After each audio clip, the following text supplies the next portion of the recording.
Hello, यहाँहरूलाई स्वागत छ अल टेक्नोलोजी युट्युब च्यानलमा। यहाँहरू हेर्दै हुनुहुन्छ अल टेक्नोलोजी युट्युब च्यानल। आउनुहोस् आज हामी विन्डोज 10 कसरी आफ्नो ल्यापटप कम्प्युटरमा इन्स्टल गर्न सकिन्छ स्टेप बाई स्टेप सिक्नेछौँ। कृपया यो भिडियोलाई लाइक गर्नुभएको छैन भने लाइक गर्नुहोला र च्यानललाई सब्स्क्राइब गर्नुभएको छैन भने सब्स्क्राइब गरेर अल बेल आइकनलाई चाहिँ अन गरिदिनु होला, ताकि मैले बनाएको हरेक भिडियो हजुरहरूले नोटिफिकेसनको रूपमा प्राप्त गर्न सक्नुहुनेछ। आउनुहोस् आज हामी विन्डोज 10 कसरी इन्स्टल गर्ने सिक्नेछौँ।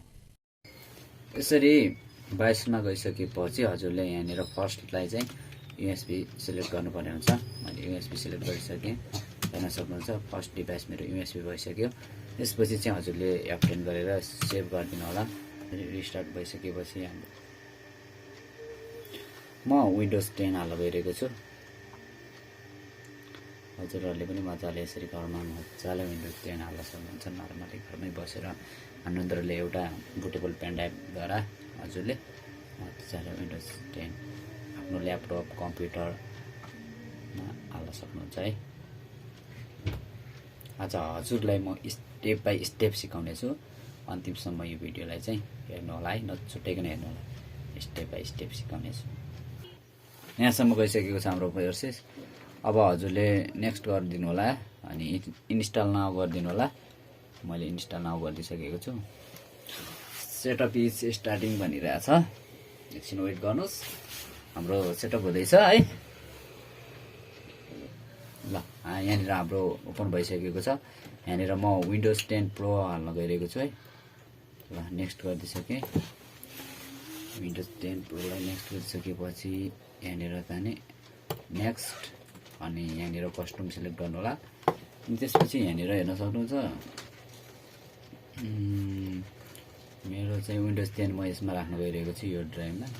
मेरो पार्टिसन 1 मा चाहिँ विन्डोज 7 छ, पार्टिसन 3 मा चाहिँ विन्डोज 10 राख्न गइरहेको छु। यसलाई मैले फर्मेट गरेर यसमा हाल्नेछु।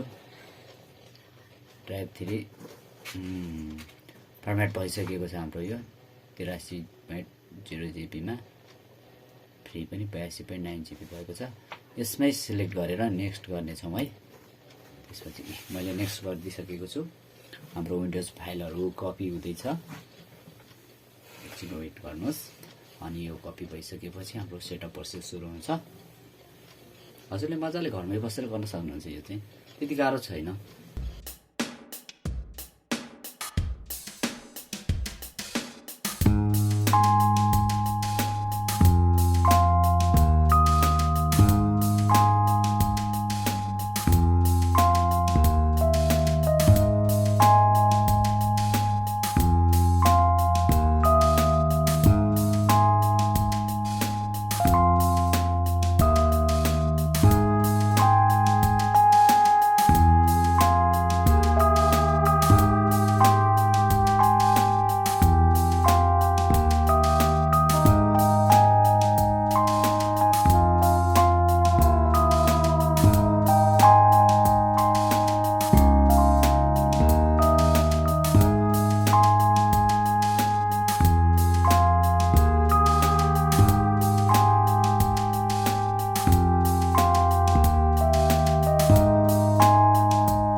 you.